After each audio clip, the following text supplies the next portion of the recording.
I remember pacing anxiously in my wedding dress, feeling its weight not just physically, but emotionally too. This dress, once a symbol of my dream wedding, now felt like a burden as I grappled with John's unsettling absence. Only 30 minutes were left before our ceremony was to begin, and the air around me was thick with tension. I could hear the murmurs of our guests outside the registry office, their concern growing louder by the minute. My friends, who had been so excited and eager to capture every moment on social media, now wore expressions of exhaustion.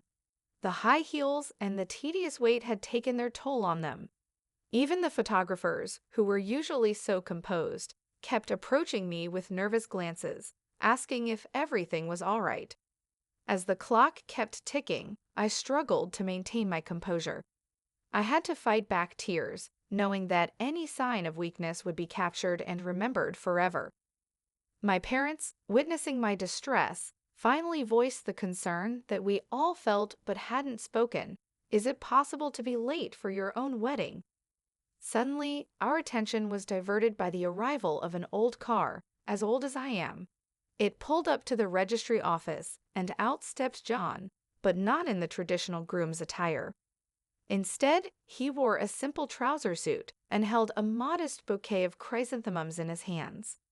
What was even more bizarre was the group accompanying him, dressed in clothes that looked like they belonged to a previous century. One of my guests tried to lighten the mood by joking about the costume wedding, but the humor fell flat. John walked up to me, his face showing sincere apology. "Hi, darling, please excuse my lateness," he said, offering me the chrysanthemums.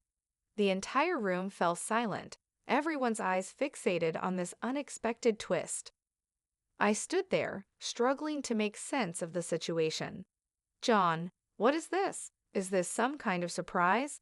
I asked, my voice a mix of confusion and hope. He looked at me with a somber expression and said, "My love, calm down. This is not a surprise, unfortunately or fortunately. This is the harsh truth of life.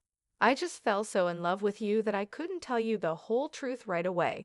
I'm not rich, my parents are simple workers, and I'm just a farmer who wants to become your beloved husband." At that moment, my world crumbled. I could feel my face burning with anger and disbelief. "John, how can you joke about this? Is this a hidden camera shoot? A test to see if I can marry a poor, unfortunate groom?" I asked, my frustration boiling over. John's face turned even more serious. "Emily, wait. Don't look for a catch. There are no cameras here. You just professed your love to me yesterday. Has your attitude towards me really changed so quickly?" he asked. But I couldn't contain my emotions. "Stop kidding around, John. What kind of circus have you created here? Did you decide to humiliate me completely?" "Well, thanks, you succeeded. How did I not realize you were a fraudster from the start?" I exclaimed, my voice shaking. He tried to embrace me, but I pushed him away. "How could you embarrass me in front of all my relatives on such a day? There will be no wedding," I declared, turning my back on him and the guests, and walked away. The stunned parents of both the bride and groom silently exchanged looks, unsure of how to react to this unforeseen turn of events. As I stood there, watching John's figure become smaller in the distance, a whirlwind of emotions engulfed me. Confusion, disbelief, and a deep sense of betrayal battled within me. "John, what is this? Is this some kind of surprise?" I remember asking him, my voice shaky, a mix of confusion and a sliver of hope. His reply still echoes in my ears. "My love, calm down. This is not a surprise, unfortunately or fortunately. This is the harsh truth of life. I just fell so in love with you that I couldn't tell you the whole truth right away. I'm not rich, my parents are simple workers, and I'm just a farmer who wants to become your beloved husband." I recall my world shattering at that moment. Anger surged through me like a tidal wave, crashing against my rational thoughts. "John, how can you joke about me like that? Is this a hidden camera shoot? A test to see if I can marry a poor, unfortunate groom?" I demanded, my voice dripping with a mixture of scorn and disbelief. John's expression shifted to one of solemn gravity. "Emily, wait. Don't look for a catch. There are no cameras here. You just professed your love to me yesterday.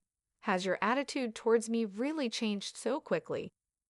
But I couldn't see past the veil of my own indignation. "Stop kidding around, John. What kind of circus have you created here? Did you decide to humiliate me completely? Well, thanks, you succeeded. How did I not realize you were a fraudster from the start?" The words poured out of me uncontrollably, a torrent of hurt and accusation. As he reached out to me, seeking to offer comfort, I instinctively recoiled and pushed him away. The finality in my voice was unmistakable as I declared, "How could you embarrass me in front of all my relatives on such a day? There will be no wedding."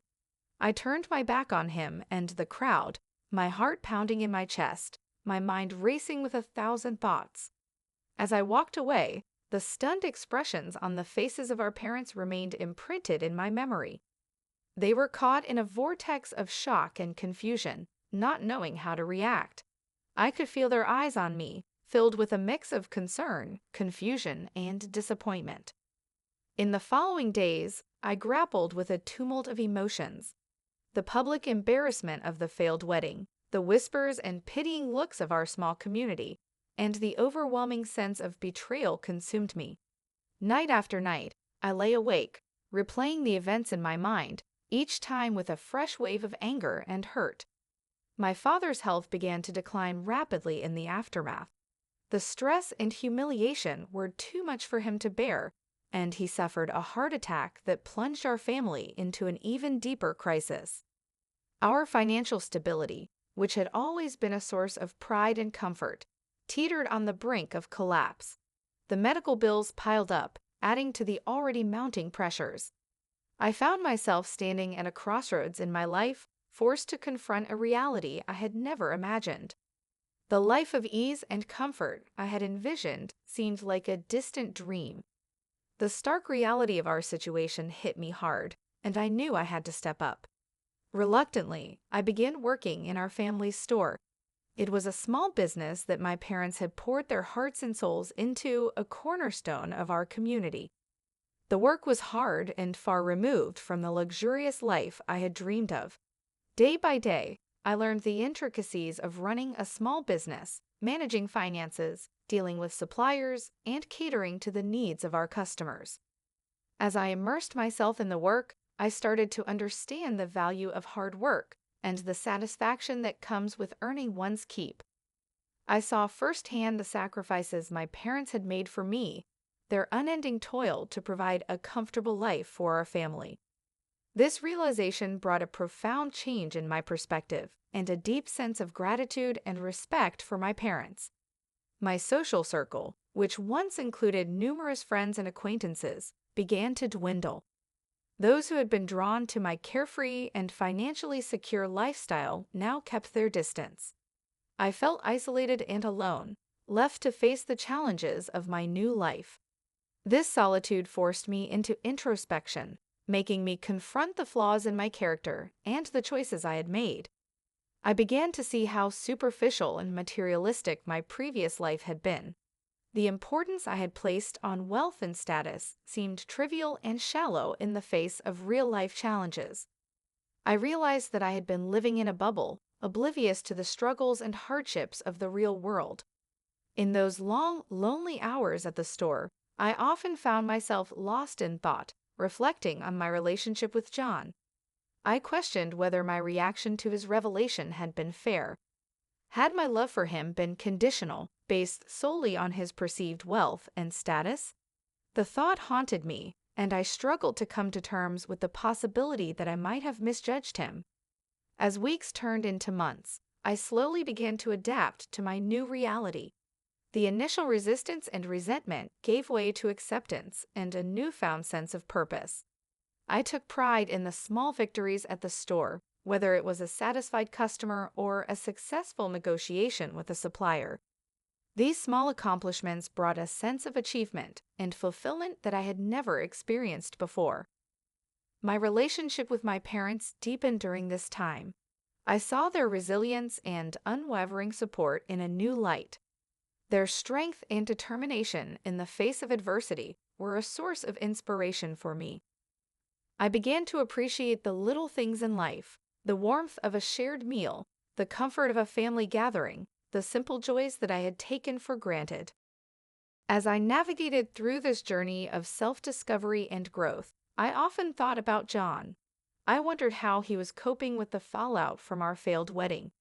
Was he also going through a similar process of introspection and change? The questions lingered in my mind, but I had no answers. The experience of working in the family store not only changed my outlook on life, but also helped me develop skills and abilities that I never knew I had. I became more confident in my decision-making, more empathetic towards others, and more resilient in the face of challenges. Despite the initial resentment and anger, I began to feel a sense of gratitude towards John. His revelation, though painful, had been a catalyst for my personal growth. It had forced me to confront my own shortcomings and reevaluate my values and priorities. I also started to question the societal norms and expectations that had shaped my beliefs and actions. Why had I placed so much importance on wealth and status? Why had I allowed these superficial factors to influence my feelings towards John? These reflections led to a deeper understanding of myself and the world around me. The months passed, and I gradually found stability in my new life. The store became more than just a place of work. It became a sanctuary where I could find peace and purpose. My parents' health improved, and our family grew closer, united by our shared struggles and triumphs. One day, as I was tending to the store, a familiar face walked in. It was Mrs. Jack, John's grandmother. She had always been a kind and wise figure in our community, and seeing her brought back a flood of memories. Little did I know that this chance encounter would lead to a series of revelations that would unravel the true events behind our wedding day disaster. Mrs. Jack, a former investigator, had pieced together a conspiracy orchestrated by John's father. She revealed that John's display of poverty at the wedding had been a test, one that I had unwittingly failed. This revelation shook me to my core, forcing me to confront the harsh truth about myself and my values. Despite the pain and embarrassment of the past, I found myself drawn back to John. We realized that our love, though tested and strained, was still strong. We decided to give our relationship another chance, this time with a foundation of honesty, understanding, and mutual respect. Together, John and I planned a simple wedding, devoid of the extravagance and pretense of our first attempt. This time, it was a celebration not just of our love, but of our journey towards personal growth and understanding. As we exchanged vows, it was clear that we were not just committing to each other, but also to a new, more authentic way of living our lives. In those moments, I understood the true meaning of love and commitment. It was not about wealth or status, but about sharing a life with someone who understands and accepts you for who you are. John and I had come a long way from our first wedding day, and as we looked into each other's eyes, we knew that our future together was bright. Our wedding day marked a new beginning for us, a chance to build a life based on genuine love and mutual respect. We were no longer the same people who had stood at the altar months ago. We had grown, learned, and changed, and we were ready to face whatever challenges life had in store for us. As I reflect on my journey, I am filled with gratitude for the lessons I have learned and the person I have become. Life has a way of throwing unexpected challenges at us, but it is in facing these challenges that we discover our true strength and character. My failed wedding day was the beginning of a new chapter in my life, one that has brought me more joy and fulfillment than I could have ever imagined.